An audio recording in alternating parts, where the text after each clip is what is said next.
Bien, mis hermanos, vamos a seguir hoy con la sexta clase de la serie Vive su plenitud. Me toca la clase de hoy. El título de esta clase es En el gimnasio de Dios. Para que tengan una idea, recuérdense que ya hemos visto 5 clases. Hablamos de los sentimientos, hablamos del futuro, hablamos de la fe, hablamos de poner los ojos en Jesús, hablamos de una vida de esclavitud y una vida de libertad. Y hoy vamos a hablar de lo que significa estar en el gimnasio de Dios. Y estar en el gimnasio de Dios no es más que hablar de la disciplina del Señor. Y no sé si a usted le pasa, pero cuando estamos hablando de un tema que es vivir en la plenitud de Dios, a mí como que no me gusta que me hablen mucho de disciplina, porque como que vivir en plenitud, yo tiendo a pensar que es algo para disfrutar. Y la palabra disciplina en sí, lo que menos yo la asocio es con disfrute. Pero vamos a ver que es todo lo contrario, que nosotros estamos llamados a tener una vida de disciplina. Y dice Martín Loyola lo siguiente: el gran propósito del Señor es nuestra santificación. La mayor preocupación de Dios por nosotros no es, en primer lugar, nuestra felicidad, sino nuestra santidad.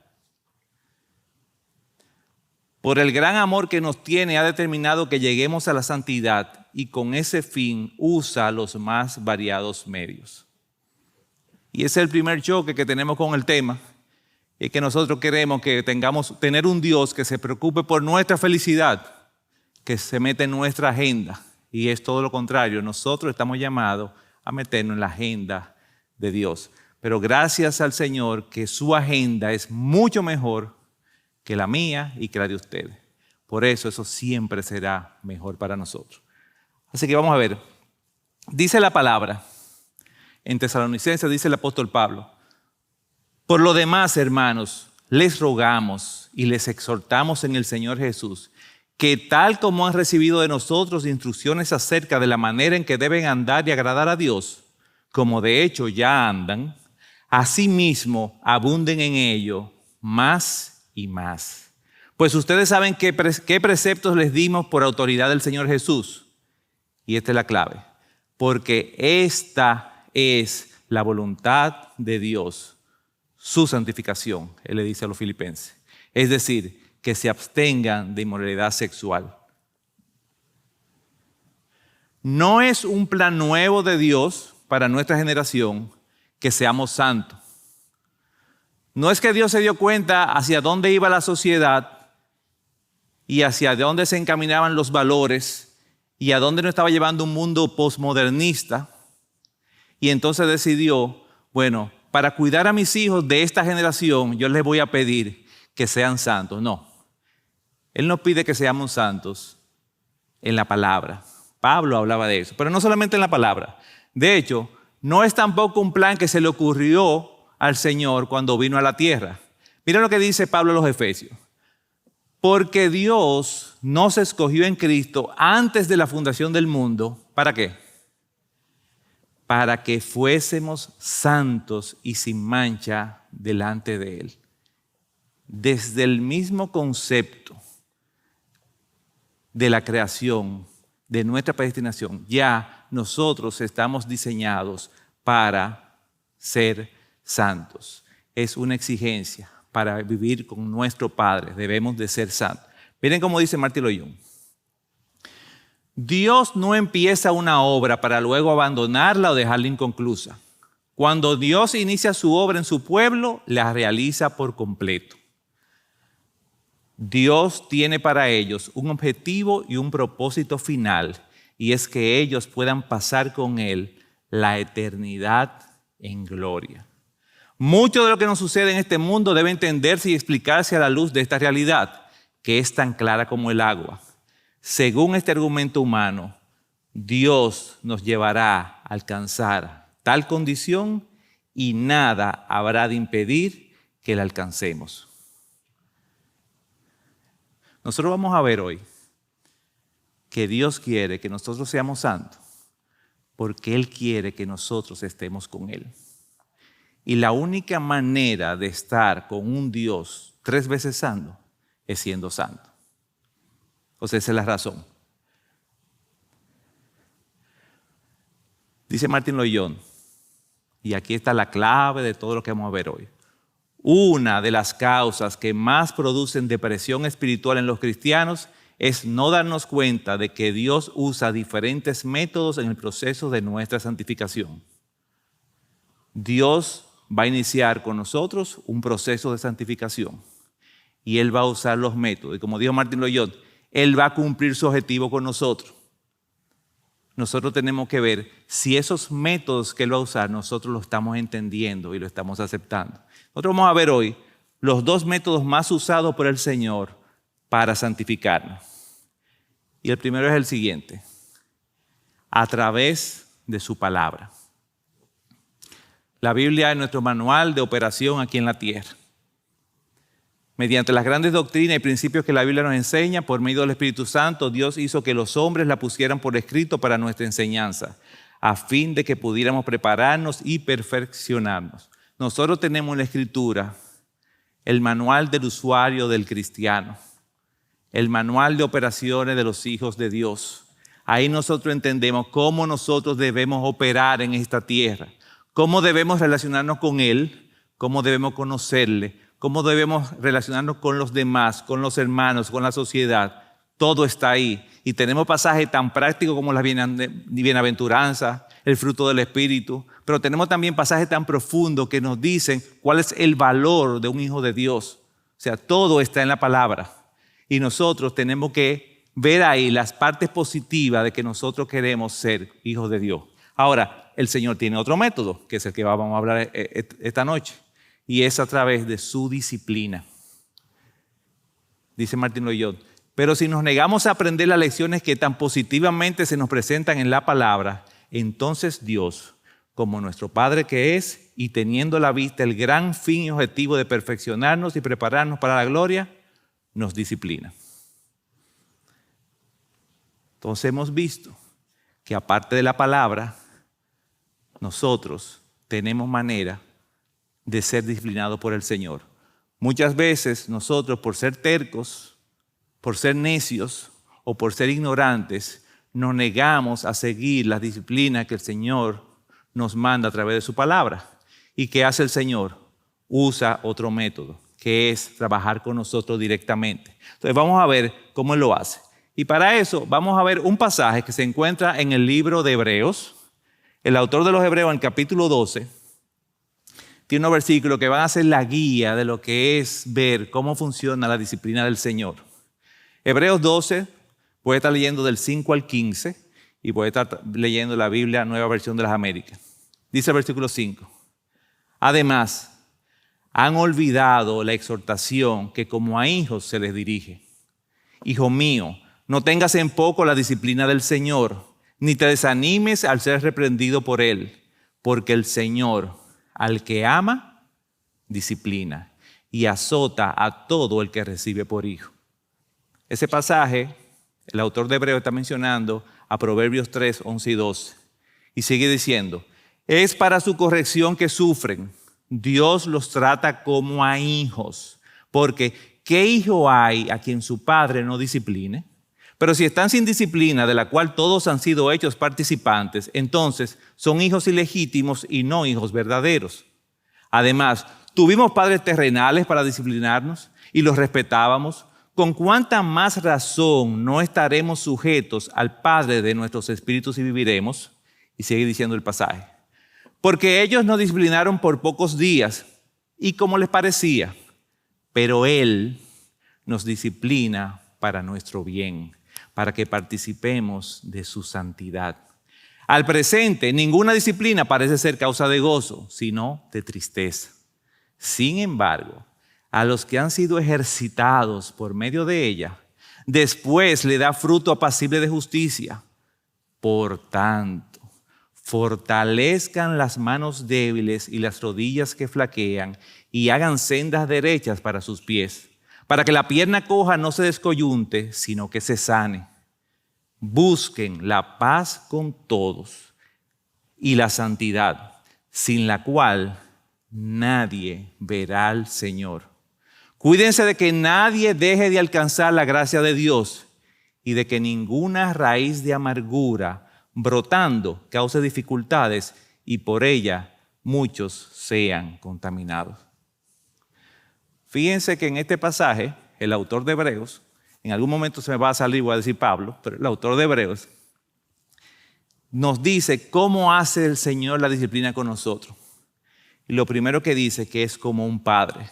Y exactamente eso es lo primero, es la primera gran bendición que tiene la disciplina del Señor para nosotros. Y es la siguiente: la disciplina nos confirma de que nosotros somos hijos de Dios. Dice, en cierto sentido podemos decir que la persona que debería ser más infeliz es aquel cristiano que no está consciente de este trato. Lejos de molestarnos por este proceso, deberíamos darle gracias a Dios, pues estará dándonos una prueba de que somos sus hijos.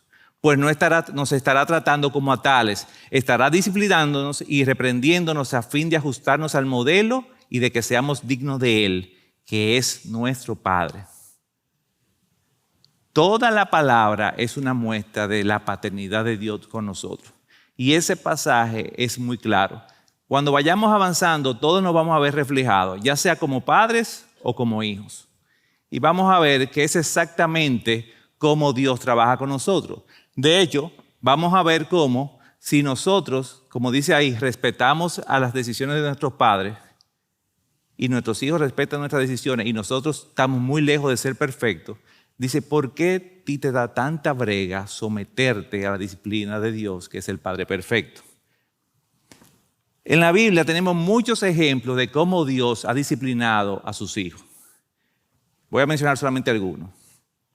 En el Salmo 37, el salmista dice, confía callado en el Señor y espera en Él con paciencia. Fíjense la disciplina que está hablando el salmista que Dios tiene para con él. Me dice, me pone a esperar. Me dice que no te irrites a causa del que prospera en su camino, por el hombre que lleva a cabo sus intrigas. Deja la ira y abandona el furor. No te irrites, solo harías lo malo, porque los malhechores serán exterminados, pero los que esperan en el Señor poseerán la tierra. Nos va dando normas de cómo el Señor quiere que nosotros estemos aquí pendientes a cómo debe ser nuestra relación con Él y con los demás, sin importar cómo están haciendo los inconversos. Todo el libro de Job es una muestra de cómo disciplina el Señor a sus hijos. No tenemos que entrar en detalle porque eso lo conocemos. En el Nuevo Testamento, el mismo apóstol Pablo escribe sobre este tema y a los romanos en el capítulo 5 le dice lo siguiente: y no solo esto, sino que también nos gloriamos en las tribulaciones, sabiendo que la tribulación produce paciencia, y la paciencia carácter probado, y el carácter probado produce esperanza. Y la esperanza no desilusiona, porque el amor de Dios ha sido derramado en nuestros corazones por medio del Espíritu Santo que nos fue dado. Le dice a los corintios, por esta razón hay muchos débiles y enfermos entre ustedes y muchos duermen. Estaba hablando ahí de cómo muchos cristianos de esa iglesia habían sido disciplinados con enfermedades porque no estaban llevando la señal del Señor dignamente. O sea, fíjense cómo el Señor los disciplinó. En 2 Corintios dice, y dada la extraordinaria grandeza de las revelaciones, por esta razón, para impedir que me enalteciera, me fue dada una espina en la carne, un mensajero de Satanás que me abofeté para que no me enaltezca. Él mismo pone, y lo vamos a ver más adelante, un ejemplo personal de cómo el Señor lo había disciplinado a él. Libro de Santiago dice, tengan por sumo gozo, hermanos míos, cuando se hallen en diferentes pruebas, sabiendo que la prueba de su fe produce paciencia y que la paciencia tenga su perfecto resultado, para que sean perfectos y completos sin que nada les falte. Entonces vemos cómo que nosotros seamos disciplinados no es una excepción que hace el Señor con nosotros en esta generación. Es algo que nos demuestra que nosotros realmente somos hijos de Dios. Ahora, vamos a ver, ¿qué es la disciplina? ¿Qué significa la disciplina del Señor? Hermano, la disciplina significa educación. Miren cuál es la definición de la Real Academia. Es un conjunto de reglas o normas cuyo cumplimiento de manera constante conducen a ciertos resultados. Toda disciplina busca educar a alguien. En el caso del ejemplo de Hebreos, al niño. busca que cambie, busca que se comporte como su padre. Si la disciplina no conduce a un cambio de resultado, no es disciplina. Es lo que dice aquí. Tendemos a confundirla con la palabra castigo. Pero aunque incluye corrección, también incluye instrucción, reprensión y en realidad hasta puede incluir algo de castigo. Sin embargo, el objeto esencial y característico de la disciplina es el de educar y desarrollar al niño para hacer de él una persona adulta. La disciplina busca educarnos, busca cambiarnos, busca llevarnos del lugar donde estamos al lugar donde Dios quiere que nosotros estemos. Eso es la disciplina del Señor. Todo lo que no busca ese fin no es disciplina, es simplemente castigo. Pero tenemos que quitarnos ese cassette que tenemos de la palabra disciplina que teníamos en el colegio, en nuestra casa, que siempre era malo. La disciplina busca eso, educarnos según el patrón de un superior, que en este caso es nuestro Padre Dios. Ahora, ¿cómo el Señor ejerce en nosotros esa disciplina? ¿Cómo Él nos educa? ¿Cómo corrige Dios a sus hijos? Miren cómo dice Martin Lloyd-Jones. Principalmente, Él lo hace a través de las circunstancias, de toda suerte y clase de circunstancias. Nada es más importante en la vida cristiana que darnos cuenta que todo lo que nos sucede tiene significado. Si tan solo pudiéramos comprenderlo, nada de lo que nos sucede es accidental. Ni un gorrión caerá a tierra sin que lo permita el Padre, dice Mateo. Y si puede decirse eso de un gorrión, con mayor razón puede decirse de nosotros. Y sigue diciendo Martín Lloyd-Jones. Sin la voluntad de nuestro Padre, nada puede sucedernos. Las circunstancias, sean buenas o malas, nos afectan constantemente y tienen como propósito producir nuestra santificación. Deberíamos, por lo tanto, desarrollar cierta capacidad de observación y estar siempre atentos a aprender e investigar y hacer preguntas. Nosotros tenemos que entender que todo cuanto nos pasa en esta vida tiene un propósito eterno. La mayoría de las veces nosotros no lo vamos a ver, pero tenemos que entender que si nuestro Padre nos lo dice, tenemos que someternos a ello. Y ahí pensamos mucho en cuando éramos pequeños, que nosotros hacíamos cosas que nuestros padres nos ordenaban y no entendíamos por qué lo hacíamos. O tenemos hijos pequeños y le ordenamos cosas que tienen que hacer y ellos no entienden por qué se lo estamos pidiendo. Simplemente a ellos les toca obedecer. Entonces nosotros tenemos que saber que todo cuanto nosotros nos pasa en la tierra tiene un propósito eterno que está intencionalmente orquestado por el Señor. Ahora, aparte de eso, hay diferentes circunstancias que nos santifican. Y yo sé que aquí hay muchas que son muy conocidas. Una de las circunstancias favoritas de nuestro Señor para disciplinarnos son las crisis financieras.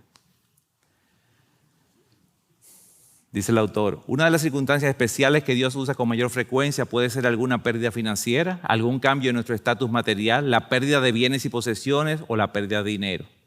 De esto podemos encontrar relatos completos en el Antiguo Testamento y también ha sucedido con frecuencia en la historia subsecuente de la iglesia como al pueblo de Dios, donde por medio de alguna pérdida en el sentido material o temporal, Dios ha dado una lección a alguien, lección que evidentemente no habría podido recibir de otra manera. Eso solamente pasó en los tiempos bíblicos, en la historia de la iglesia. Mi hermano, ¿te ha pasado a ti? ¿Te ha pasado que en el medio de una crisis financiera tú viste cosas de tu carácter que tú nunca habías visto antes?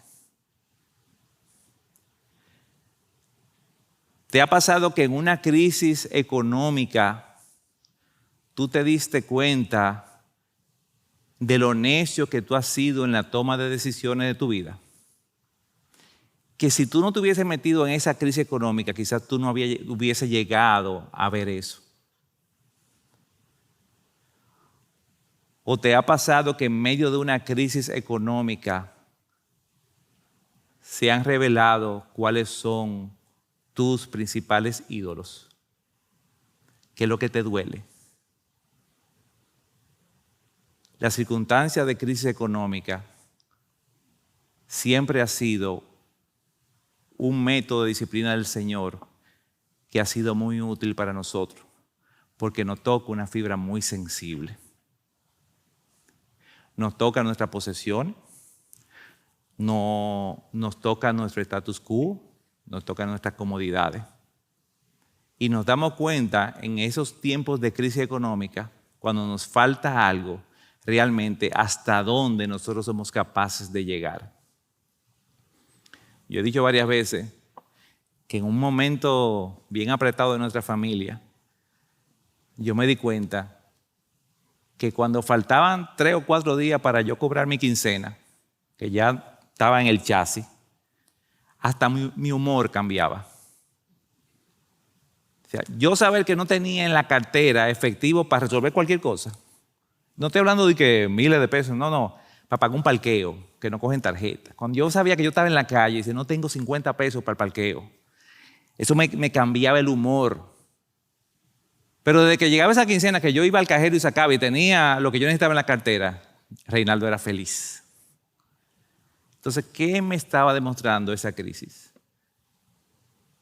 En la posición en la que mi vida estaba el dinero. La seguridad que yo sentía con 50 pesos en la cartera. No estoy hablando con certificado financiero en el banco. Entonces, las crisis financieras revelan mucho de lo que está en nuestro corazón. Y el Señor lo sabe. Pero también pasa lo contrario. El Pastor Miguel lo ha dicho. Decía que es más difícil ser probado en la abundancia que en la precariedad. Y lo decía, que me pruebe el Señor así, que me dé mucho. Pero realmente el tema de las finanzas es un tema que Dios le gusta usar con nosotros para moldear nuestro carácter. Y no es porque Él le gusta, es porque Él nos conoce. Él sabe de lo que somos capaces. Él sabe que eso cambia todo. El problema financiero cambia la relación de un esposo con una esposa, de un padre con un hijo, de un jefe con un empleado. Ni decir de una persona en la calle o un comercio. Las crisis financieras revelan mucho de lo que hay en nuestro corazón. Pero esa no es solamente una de las circunstancias que el Señor usa, hay más. Hay una también excelente, la salud. Este es un método que Dios ha usado con frecuencia, de modo que quienes dicen que Dios nunca quiere que los cristianos nos enfermemos o estemos débiles, simplemente están negando las Escrituras. Hermano, el que cree que porque es cristiano no le va a pasar nada, está leyendo otra Biblia. Dios usa la salud para también demostrarnos dónde está nuestra confianza. Yo sé que todos hemos pasado por situaciones. Hubo un momento también en nuestra familia que por una situación económica yo tuve que cancelar todo nuestro seguro médico. Y yo me levantaba a las 3 de la mañana. Decía, wow, si a uno de mis hijos le da algo y no tengo seguro. ¿Qué voy a hacer?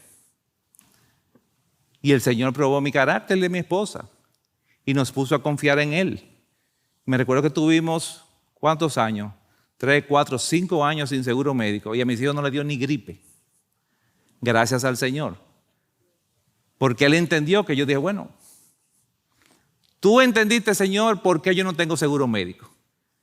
Sería para mí una idolatría sacar dinero de otra cosa fundamental para meterlo en una póliza de seguro médico. Entonces entiendo que no debo tenerlo. Entonces, ¿tú sabes lo que está haciendo conmigo?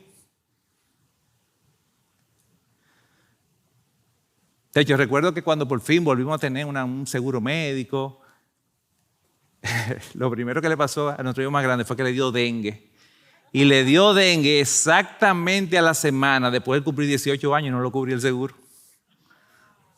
Yo, ok. Porque no tiene dengue, no hay problema. Arranca con el carnet. Y Jenny me llamó. ¿No lo cubre? Él cumplió 18 años la semana pasada. Entonces, son pruebas. Es muy difícil confiar plenamente en el Señor en una habitación de un hospital con un hijo enfermo. Hay que la Biblia se pone de colores. Deja de ser en blanco y negro, deja de ser en tipografía Times 12 puntos. No, está viva. Tu Biblia está viva, ahí es que se ve. Entonces, qué circunstancias tan hermosas para que el Señor nos vaya formando de acuerdo al carácter que Él quiere hacer con nosotros. Dice en el pasaje que leí ahorita, 1 Corintios 11:30, dice, por esta razón hay muchos débiles y enfermos entre ustedes y muchos duermen. Hablando del caso de los corintios que estaban tomando la cena del Señor indignamente y muchos estaban enfermos. Y hablando de ese pasaje, Martin Lloyd quiere ponerlo claro, de que no quiere decir que toda enfermedad es un castigo. Miren cómo él dice. No caigamos en la trampa de creer que yo enseño que toda enfermedad es un castigo enviado por Dios. De ninguna manera. Simplemente lo que estoy diciendo es que a veces Dios usa este método para reprender a sus hijos. Si entendemos que por esta razón, como dice el versículo de Corintios, muchos están enfermos y otros están débiles, en todo caso es la acción de Dios que permitió que le sucediera o que puede habérselo enviado para su propio bien. Sigue la cita. La voluntad, hermano, quédense con esa frase. La voluntad de Dios es más importante que la salud del cuerpo. Y si alguien no quiere someterse ni sujetarse a la enseñanza positiva de la palabra, tengamos entonces por seguro que Dios se ocupará de esa persona. Y para hacerlo reflexionar, muy bien puede enviarle una enfermedad o hacerlo caer en cama. Lo que yo dije al principio, el Señor no deja proyectos de hijos por mitad. Él los acaba. Él los acaba, nosotros estemos de acuerdo o no. Es como cuando tu hijo de 5 años te dice, no voy al colegio hoy. ¿Quién te dijo a ti que tú te mandas? O sea, Él va a buscar la manera. O nosotros nos metemos en la palabra y la hacemos propia y vemos lo que Él quiere para nosotros por la buena, o el Señor nos va a poner circunstancias que nos van a indicar qué es lo que Él quiere con nosotros. Pero aparte de la parte financiera y aparte de la salud, hay otra circunstancia que nos santifican y es la persecución. Recuérdense que en este libro, esta carta a los Hebreos, estaba escrito a judíos que se habían convertido. Y porque se habían convertido y ahora no eran como muy fan de los romanos y había una persecución y estaban siendo obviamente perseguidos. Dice que se sentían infelices por ser cristianos. Sus bienes le habían sido robados y sus casas habían sido destruidas y ahora se preguntaban, ¿pero qué es lo que pasa? ¿Por qué Dios nos trata así? Cuando estábamos en la ley, hacíamos la cosa de la ley y nadie nos molestaba. Y nosotros que pensábamos que si creíamos el evangelio nos iría bien siempre. Ahora estamos llenos de problemas mientras que los no cristianos les va muy bien y prosperan en todo. ¿Por qué? ¿Por qué? Eso no les suena como conocido. Hay muchas circunstancias en nuestra vida que aunque no nos está cayendo atrás la policía, ni la Gestapo, ni nos sacan en guaguas, en esas guaguas de cárceles por las calles, nos sentimos perseguidos. Nos sentimos perseguidos en nuestras oficinas, nos sentimos perseguidos en nuestro grupo de amigos, nos sentimos ridiculizados, nos sentimos que somos unos trogloditas. Yo no sé si a usted le ha pasado, cada vez nos pasa más que cuando estamos hablando de cosas del Señor, del Evangelio, y nos preguntan nuestra posición, inmediatamente nosotros decimos lo que creemos y lo que creemos que no agrada al Señor. Nos miran como con una cara como de, ¿en serio? O sea, ¿en serio tú crees eso? O sea, ¿en qué mundo que tú vives? Me acuerdo hablando con el hermano Robbie hace un tiempo, me decía que allá en España hablar de Jesús era exactamente lo mismo que hablar de Superman. Como cuando tú decías Jesús, o sea, tú crees en Jesús, o sea, tú crees en Superman y en Spider-Man, es lo mismo. O sea, ese tipo de persecución, el Señor nos manda ese tipo de prueba, de disciplina, para que nosotros formemos nuestro carácter. Usted puede estar seguro que la segunda o la tercera vez que usted en un grupo se ponga a hablar del Señor y lo ridiculicen, usted va a hacer una cosa. Dos cosas va a hacer. Primero, va a orar por esos amigos suyos. Y segundo, va a tirar páginas para la izquierda. Se va a inscribir en el instituto. Vamos a ver cómo yo puedo presentar con mansedumbre defensa de lo que yo creo. Yo quiero aprender. Entonces, el Señor usa muchas veces la persecución para que nos motive a conocer más de Él. Pero hay otra circunstancia, yo diría como que aparte de esas tres, que también el Señor usa para disciplinarnos. Y es cuando nosotros sentimos que Dios parece que nos está dando la espalda. Dice Martín Loyola, estos abandonos del espíritu que parecen ocurrir de tiempo en tiempo no son sino parte de la manera en que Dios reprende a sus hijos, parte de su gran proceso educativo que nos prepara para el gran objetivo final que Él tiene pensado para nosotros. Miren cómo dice Oseas, el profeta, hablando del pueblo de Israel. Además, el orgullo de Israel testifica contra él. Israel y Efraín tropiezan en su iniquidad. También Judá ha tropezado con ellos. Irán con sus rebaños y sus ganados en busca del Señor, pero no lo encontrarán. Él se ha retirado de ellos. Y dice más abajo el capítulo, en el versículo 15, hablando Dios, me iré y volveré a mi lugar hasta que reconozcan su culpa y busquen mi rostro. En su angustia me buscarán con diligencia. Hermano, todos hemos pasado momentos donde espiritualmente nos sentimos solos. Nos sentimos que nuestras oraciones no pasan del abanico del techo. Nos sentimos que no vale la pena orar. Nos sentimos que cuando nos dicen nuestra esposa, nuestro esposo, nuestros hermanos, vamos a orar por eso. Uno dice, otra vez, Él no me está oyendo.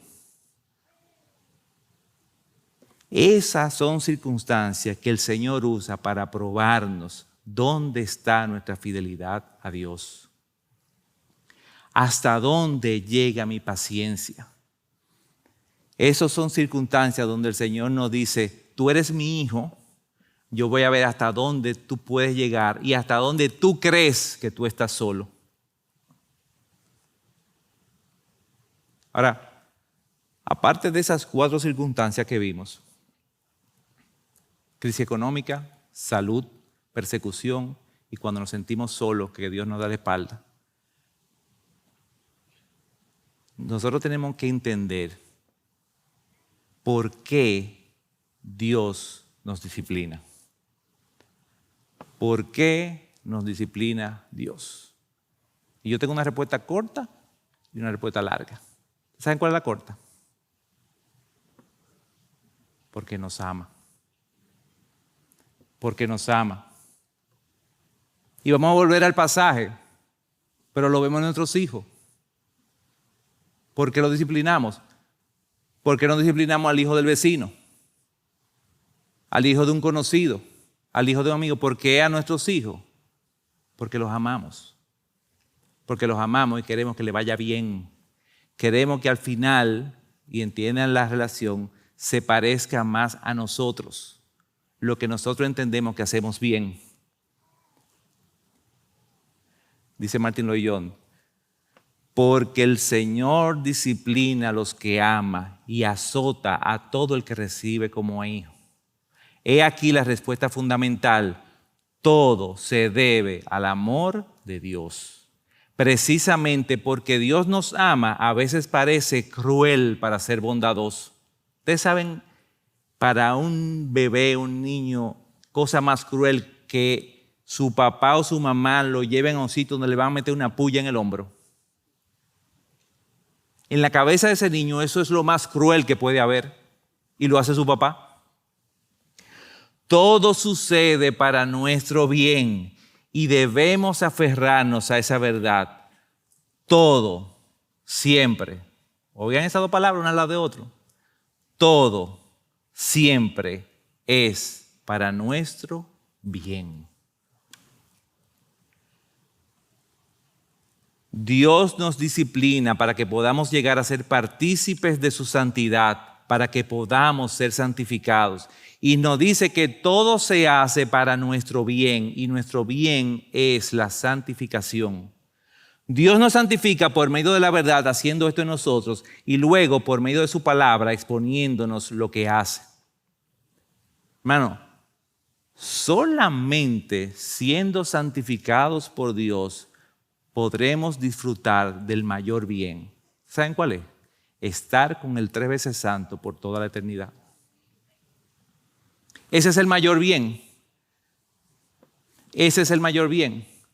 Entonces, un niño de 2 años nunca va a entender las molestias y complicaciones que le puede evitar una vacuna y solamente está sintiendo el dolor de esa aguja que para él es como una espada de un ninja atravesándole un brazo. Él no lo va a entender, pero es por su bien. Y por eso el autor de Hebreos está haciendo esta ilustración y nos quiere llevar a entender que nosotros somos niños, que nosotros somos hijos y tenemos un Padre que es Dios. Pero aparte de que la razón principal es porque Él nos ama, hay razones particulares que Dios tiene para disciplinarnos individualmente a cada uno de nosotros. Y vamos a ver algunos.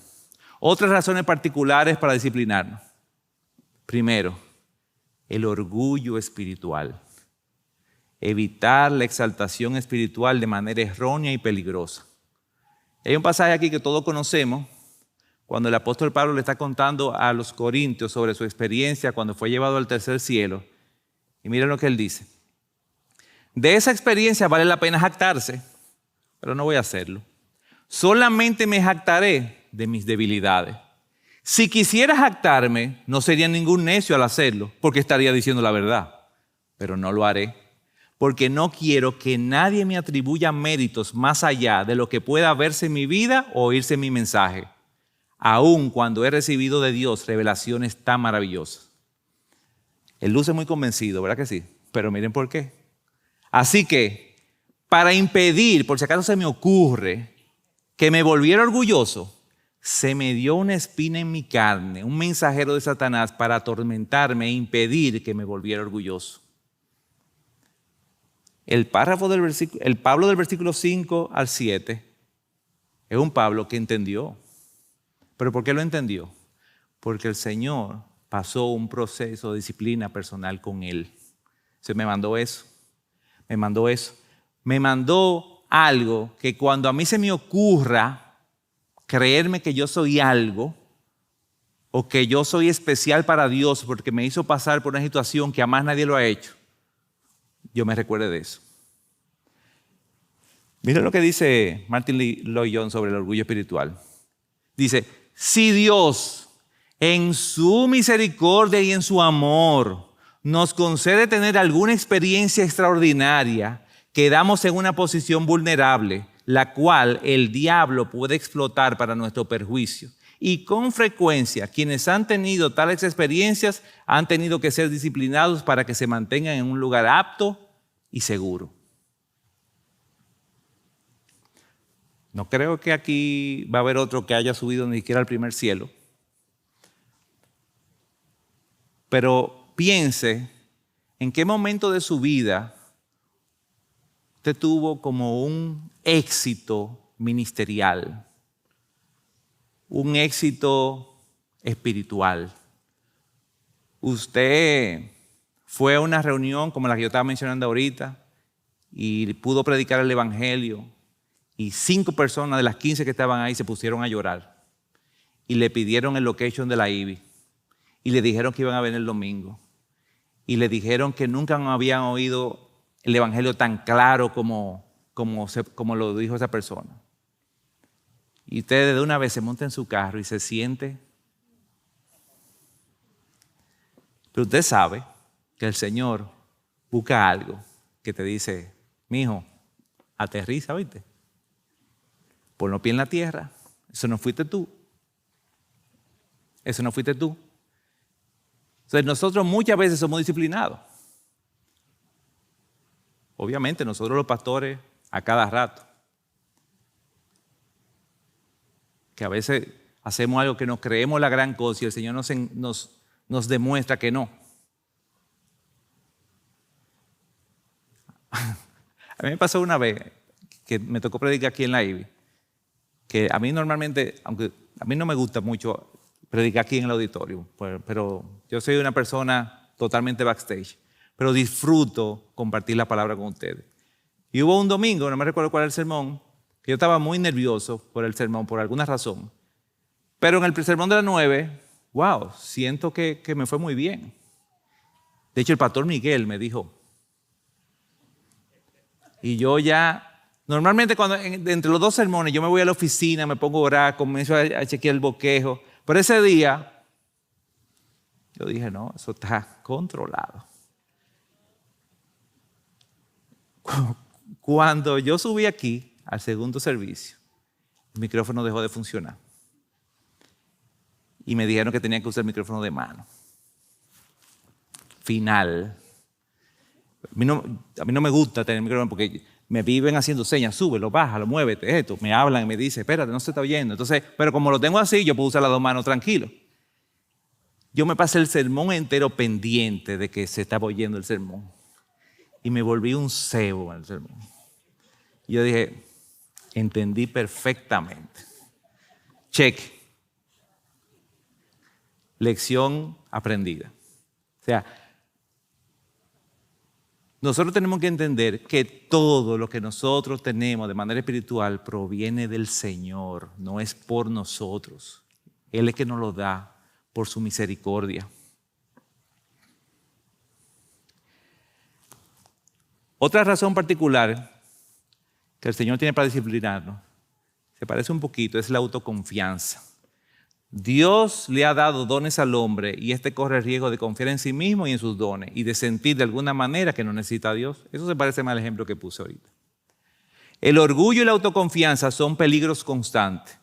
Oigan esto, en sí mismos no necesariamente son pecados de la carne, sino peligros espirituales y por lo tanto, como son peligros, resultan aún todavía más peligrosos y sutiles. Porque todos sabemos que hay orgullos que podemos sentir que no son pecaminosos. Pero esa frontera entre el orgullo pecaminoso y el que no es muy sutil. Esa autoconfianza. El Señor nos manda a ser buenos mayordomos.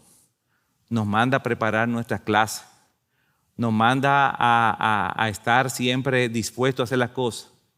Pero nosotros no podemos confiar en nosotros mismos.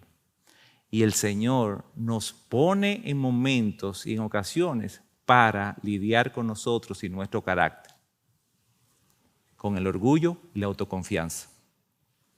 A todos, no importa lo que usted haga, siempre hay un ambiente donde usted cree que usted lo puede solo. Los discípulos del Señor pasaron 3 años andando con Él.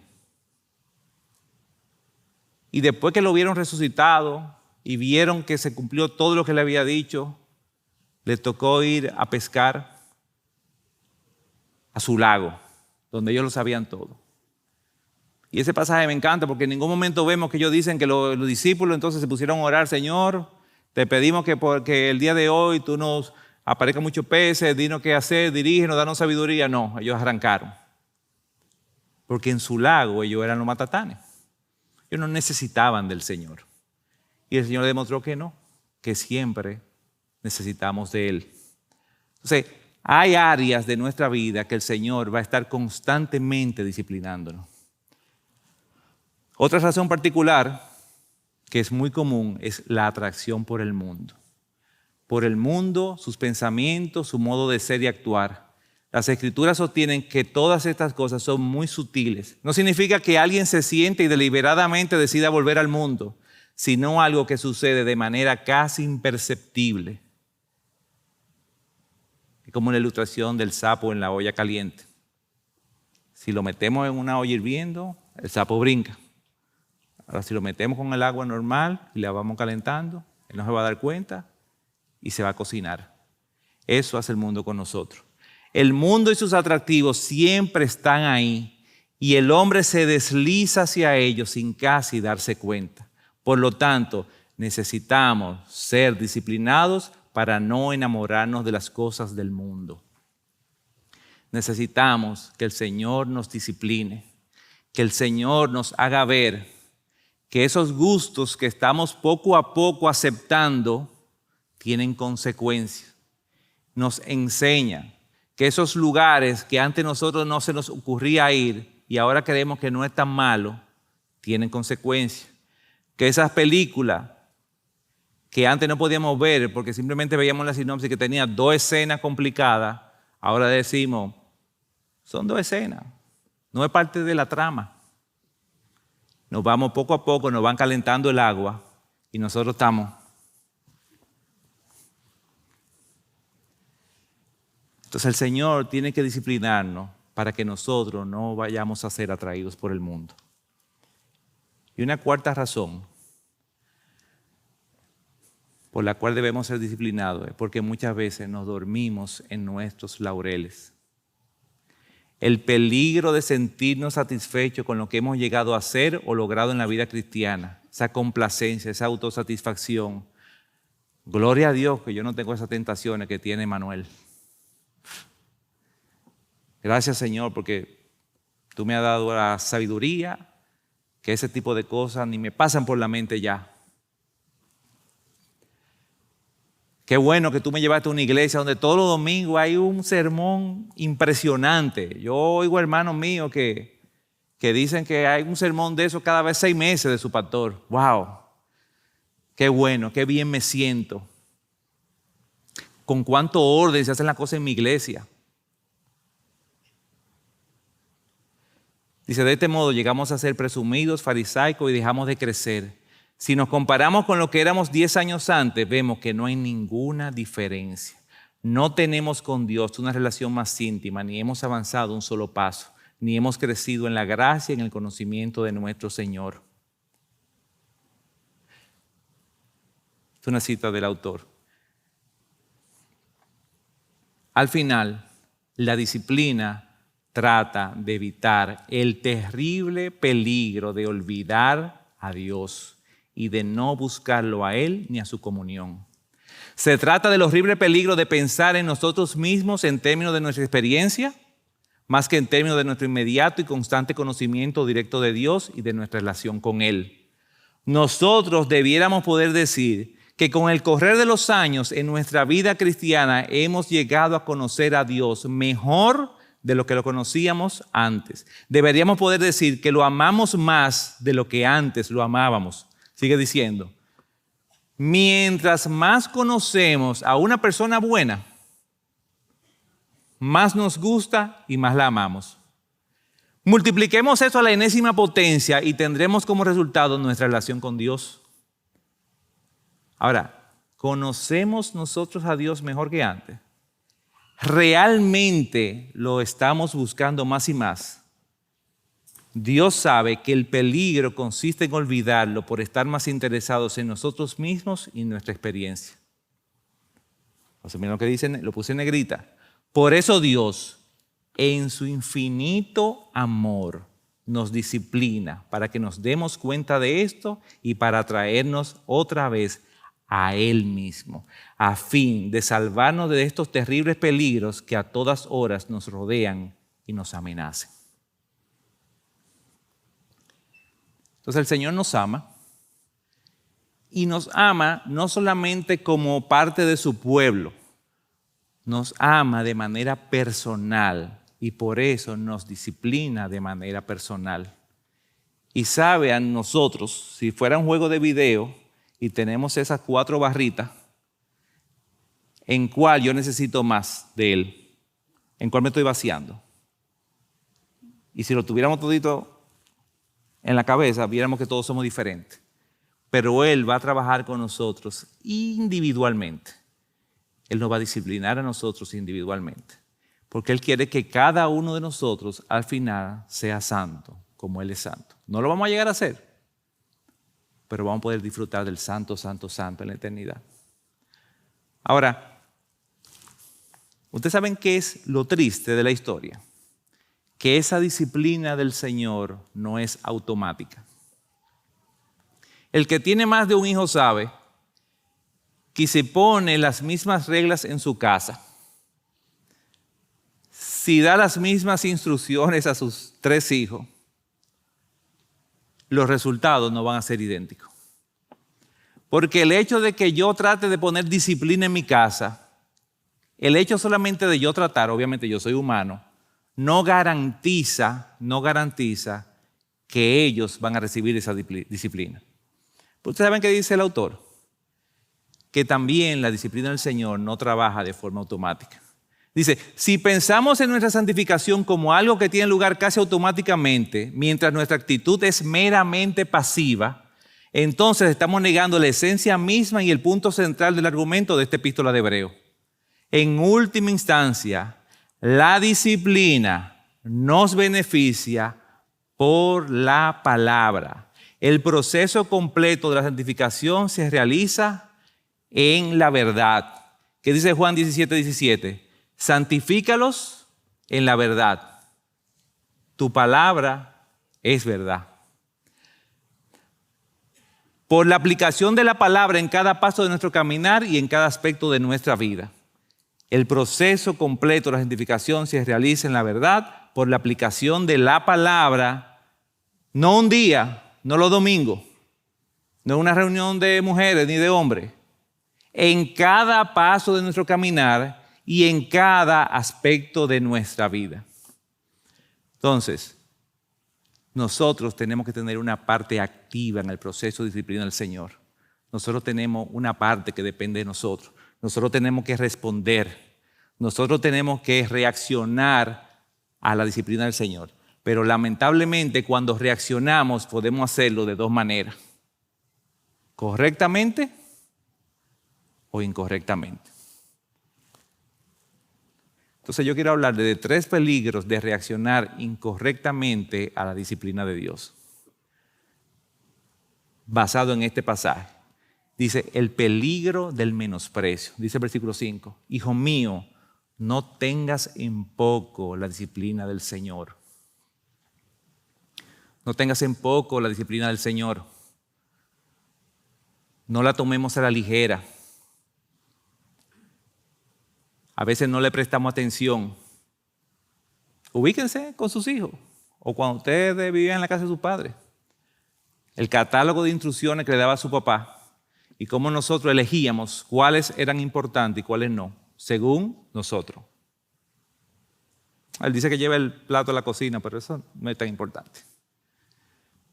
Él dice que tengo que decir dónde yo voy, eso es más importante.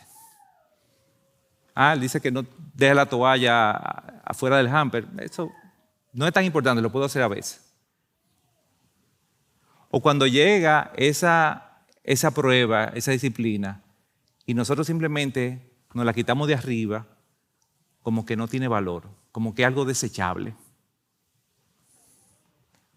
O simplemente llega a nuestra vida una disciplina del Señor y no la tomamos seriamente.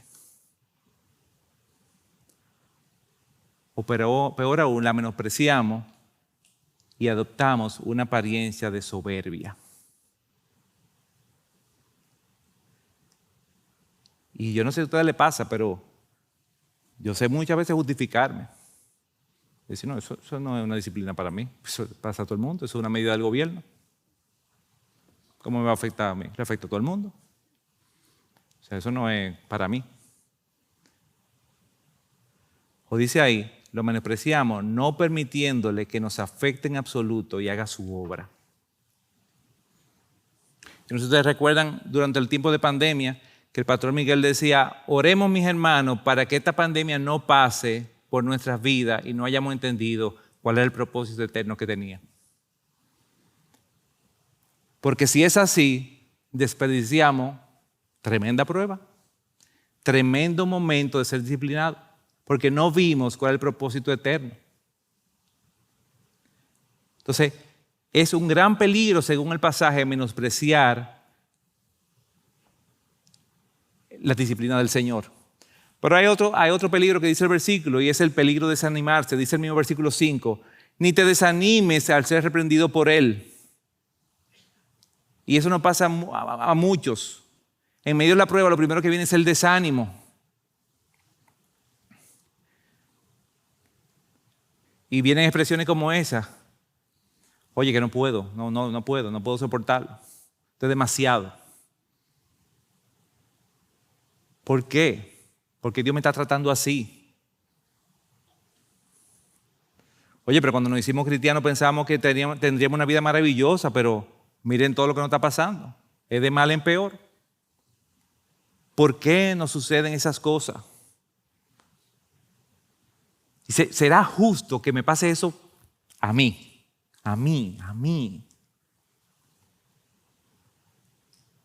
¿Será que yo estoy siendo muy fanático? ¿O será que esta fe que yo tengo no es verdadera?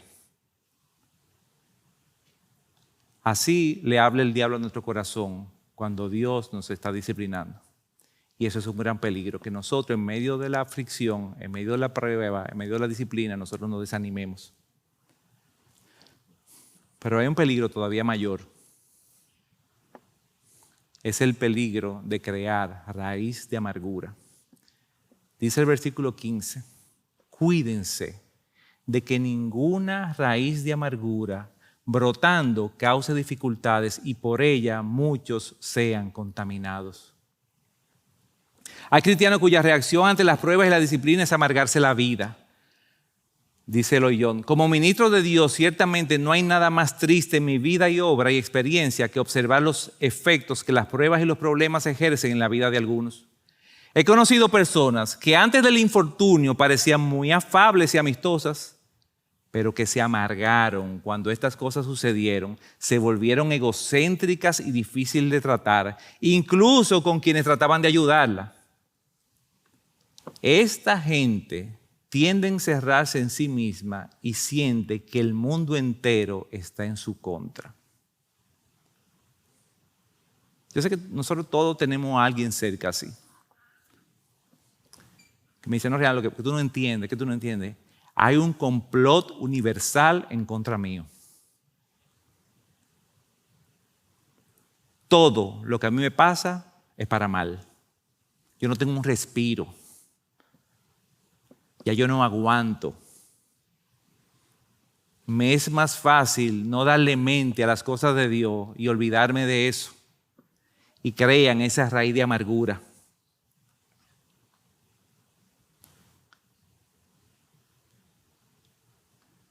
Hermano, en tu proceso de disciplina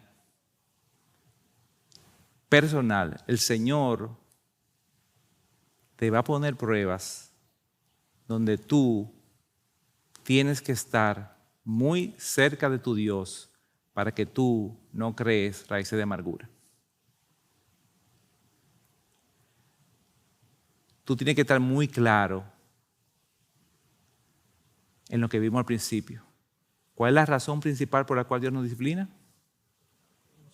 Porque nos ama. Entonces vamos a ver ahora el otro lado de la balanza.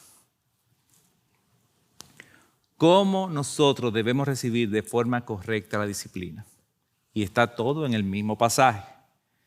Primero, comportándonos como hijos adultos maduros, no como bebé. Viene boche.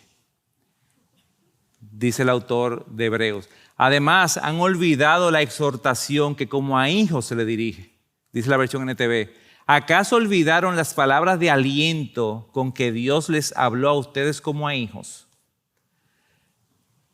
En el lenguaje original, ese término de hijo se refiere a hijos adultos.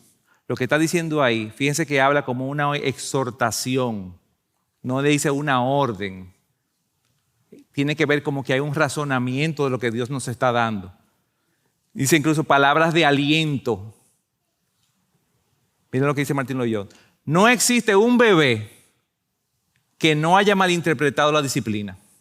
De niños siempre hemos pensado que se nos trataba con dureza, que nuestros padres eran injustos con nosotros y que no merecíamos ser castigados. Esa reacción es típicamente infantil y algunos de nosotros espiritualmente nos hemos quedado viviendo exactamente en esa etapa. Lamentablemente, muchos de nosotros nos la pasamos haciéndole rabieta al Señor. ¿Por qué tú me vas a poner esa puya? ¿Por qué tú me vas a llevar al colegio? ¿Por qué tú me levantas a las 6:30 de la mañana? ¿Por qué tú no me dejas dormir? ¿Por qué tú me obligas a que me ponga pantalones largos? ¿Por qué tú me obligas a que yo me lave abajo del brazo? ¿Por qué? ¿Por qué? ¿Por qué? Todo eso que yo dije, para todos nosotros es absurdo porque nosotros crecimos físicamente y entendemos la razón de cada cosa. Pero lamentablemente, espiritualmente, muchos, en muchas áreas de nuestra vida, nos quedamos siendo bebés y no entendemos.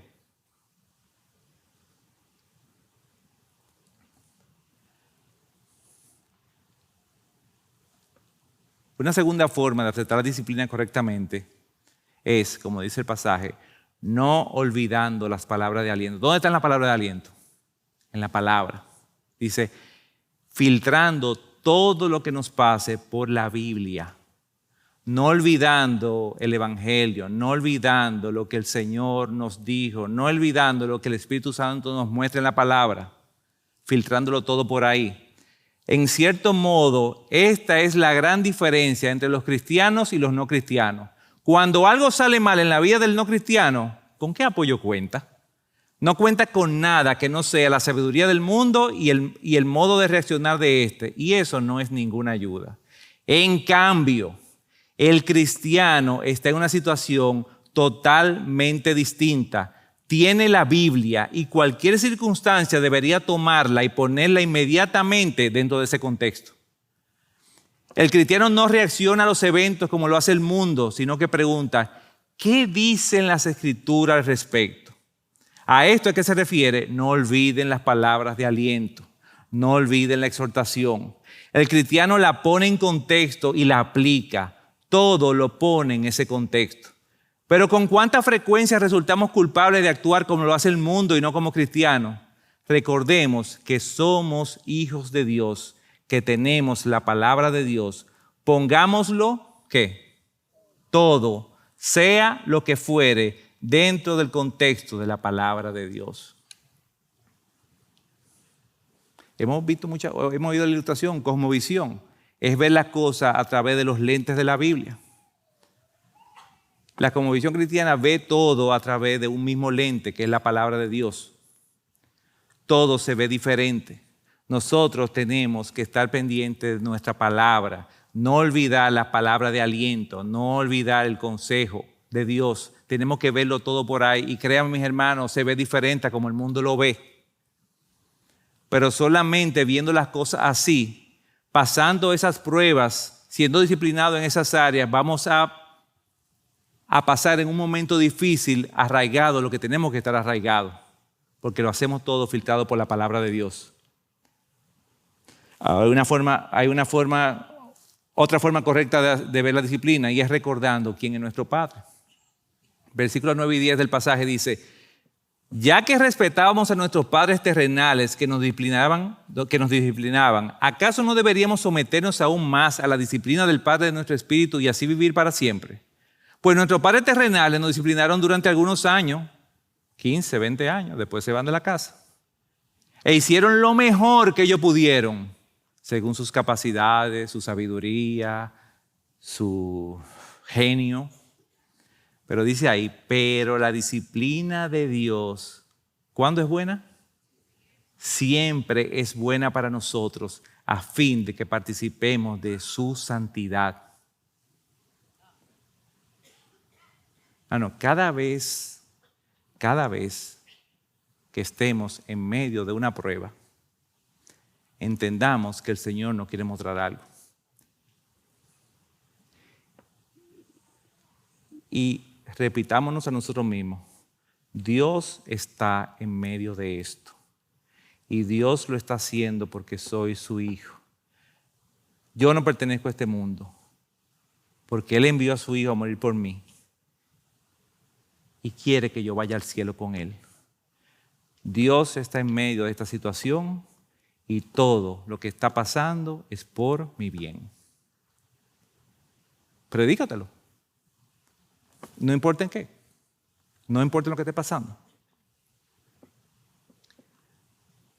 Porque el que dice, mi hermano, si usted aguantó 18 años en su casa, eso sí, de que cumplió los 18 un día, sopló la velita y se mandó para afuera, pero le aguantó al logro de su papá, al mejor padre de nada, al mejor padre, ¿por qué le da tanta brega? Si él simplemente te dice, te conviene, te amo, es bueno para ti, ¿qué más razón necesitamos?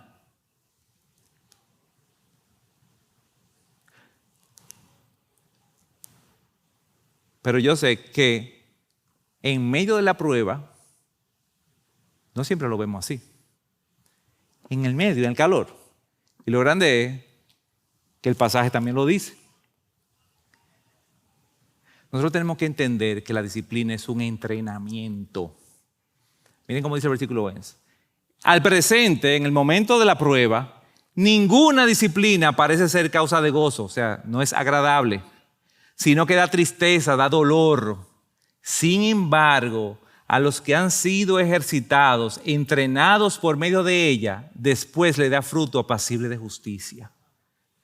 Sin embargo, a los que han sido entrenados, a los que han sido ejercitados, y ahí el término ejercitar y entrenar, que es el mismo, viene del griego antiguo, gymnasium, y lo hemos oído aquí en el púlpito, que es donde viene la palabra gimnasio. Y también viene de un término griego que significa gumnos, que significa desnudo.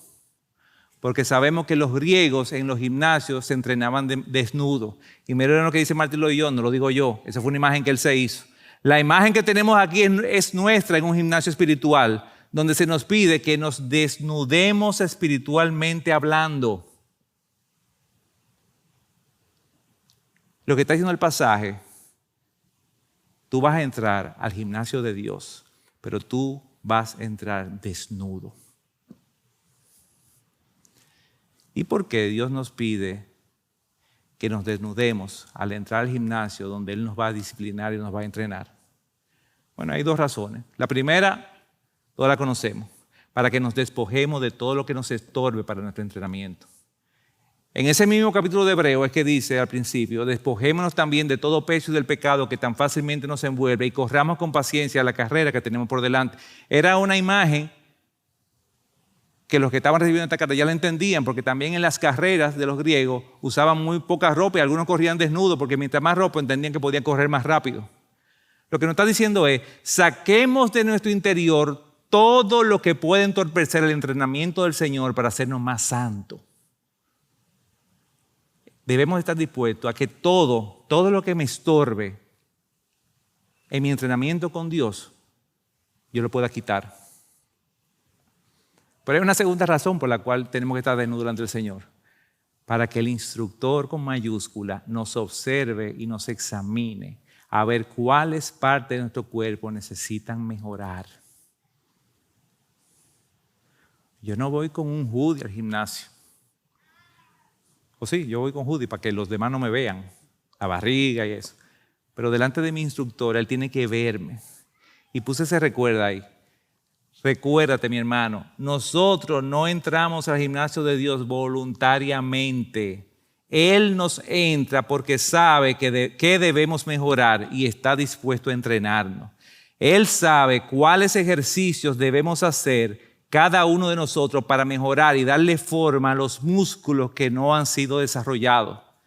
Nuestro instructor nos ve y nos dice, mira, Reinaldo, para tu tamaño, para tu edad, tu masa corporal debe ser de tal manera, tus brazos deben medir tanto, tus piernas deben medir tanto, tu abdomen debe medir tanto. Vamos a trabajar estos ejercicios para que tú mejores y tu cuerpo sea más acorde con el modelo que yo tengo para un hijo mío. ¿Y quién es el modelo por excelencia? Cristo. Entonces está diciendo, yo necesito que tú te desnudes delante de mí y que yo pueda verte. porque como yo te amo, yo voy a velar porque las cosas que te faltan y que tengas que desarrollar, yo lo voy a hacer contigo.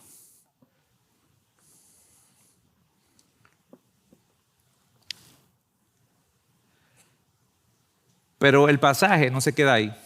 Dice el versículo 2 y 3.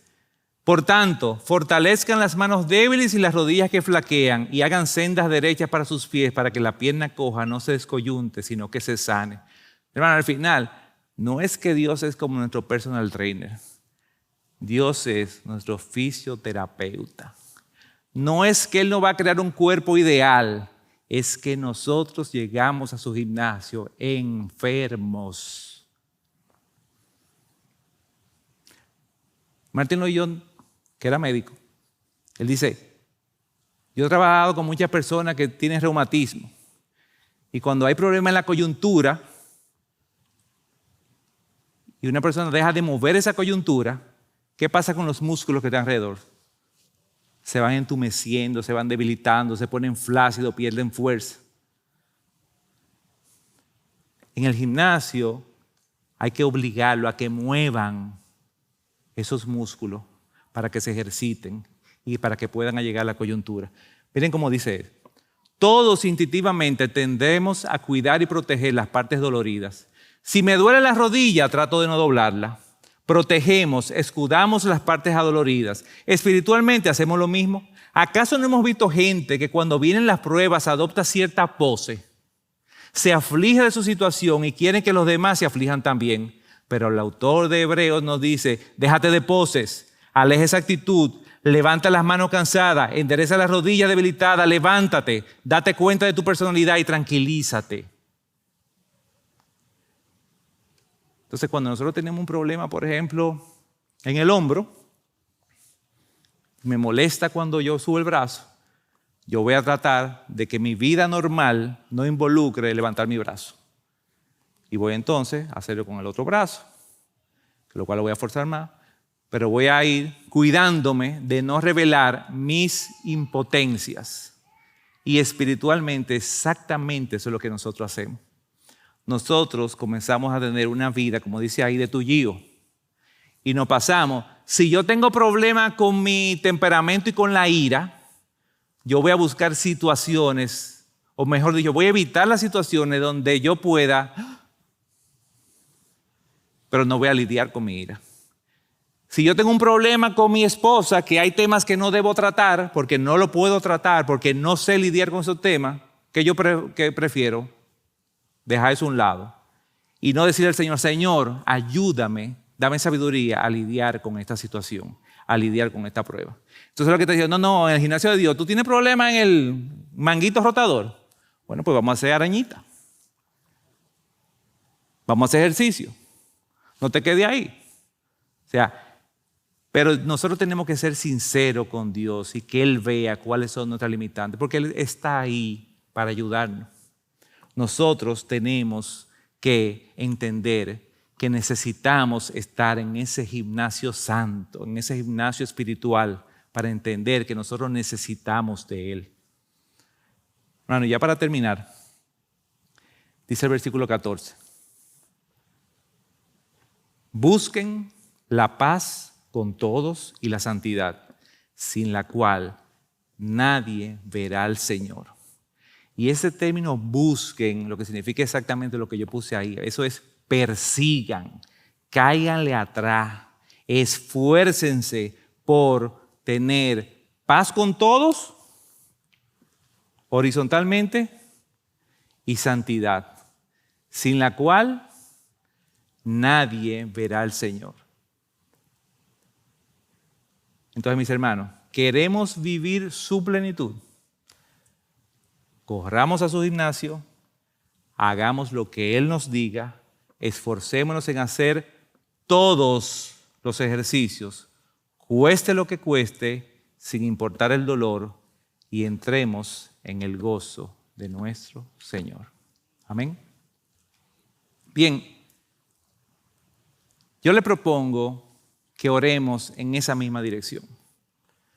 Yo creo que inclinemos nuestra cabeza.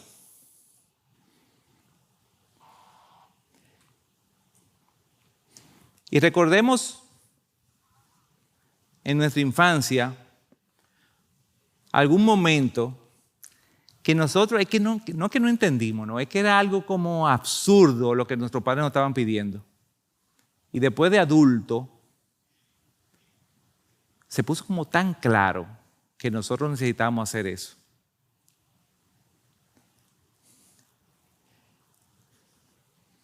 Y yo no le voy a pedir que de aquí salgamos a pedirle perdón a nuestro Padre, los que estén vivos.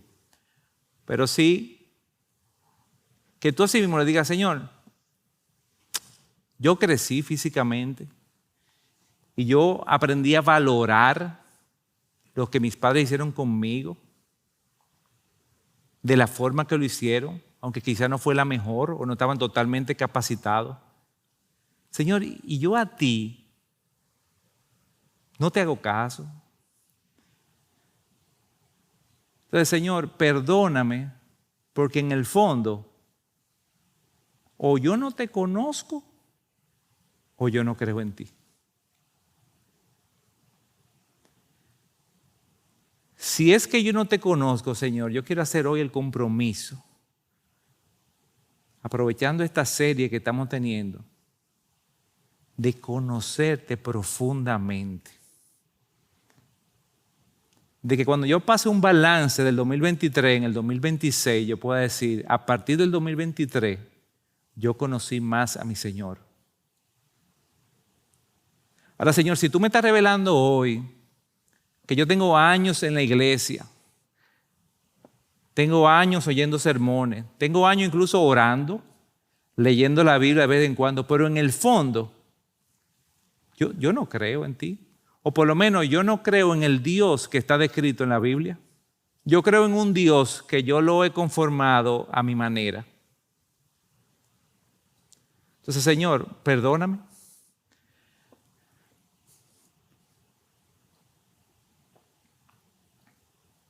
Perdóname, Señor, y si yo he estado todos estos años tratando de vivir una vida cristiana en mis fuerzas, sin tu Espíritu,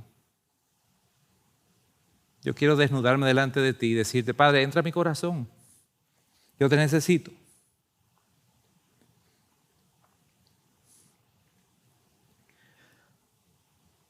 Yo te necesito, Señor, porque yo no puedo solo. Y tú estás dispuesto y tú me dices que me amas. Pero yo parece como que no lo creo.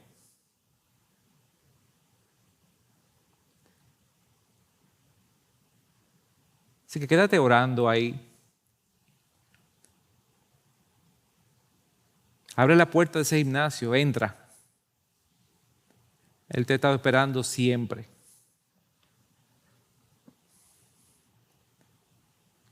Él sabe dónde te duele. Él sabe las articulaciones que te molestan. Pero Él quiere que tú se lo digas.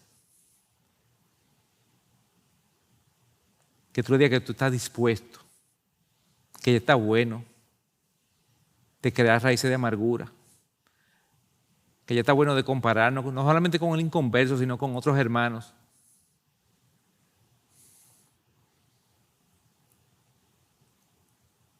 Pídele perdón al Señor.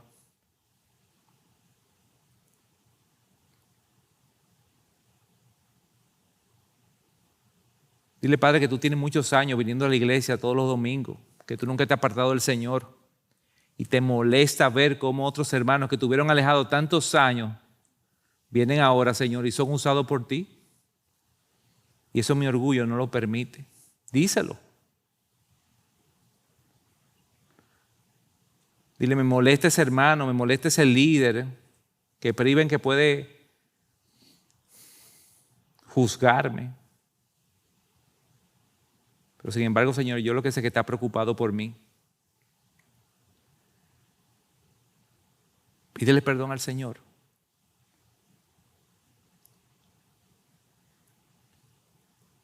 Y dile a Dios que tú estás cansado de pasar la misma prueba, el mismo examen, mes tras mes, año tras año,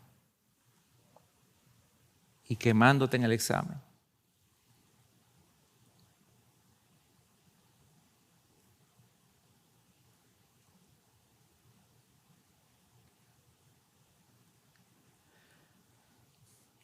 Padre, nosotros estamos aquí delante de ti y de manera individual, Señor, tú nos conoces, Padre. Tú sabes lo que necesitamos, Señor. Nosotros queremos hacer un compromiso contigo de que tú nos cambies, Señor, de que tú no nos dejes igual, Padre.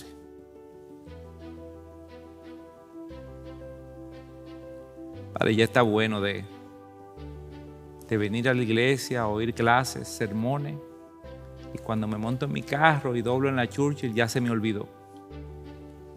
Yo necesito una relación contigo, Señor. Todos necesitamos una relación contigo. Por eso te pedimos, Señor, por cada uno de nosotros. Revisa nuestro corazón. Revisa todo lo que nos inquieta, Señor, y ve si hay algo malo en nuestro corazón. Padre, porque tú eres Dios. Y el Dios del universo me ama, Señor, y nos ama a cada uno. Y quiere lo mejor para nosotros, Señor. Y mandó lo más valioso, que era su Hijo, a sufrir en una cruz, simplemente para que nosotros podamos estar contigo en la eternidad, Señor.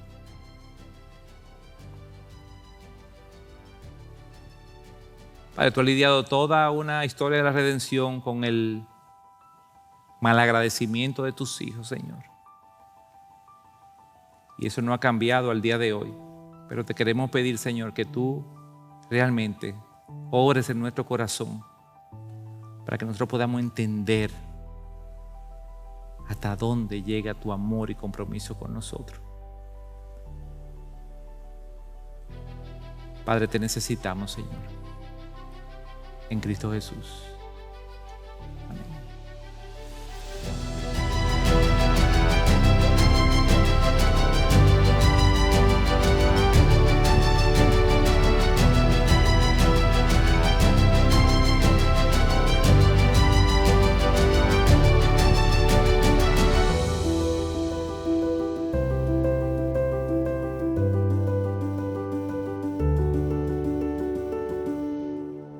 Gracias por acceder a este recurso. Espero que haya sido de gran bendición para tu vida.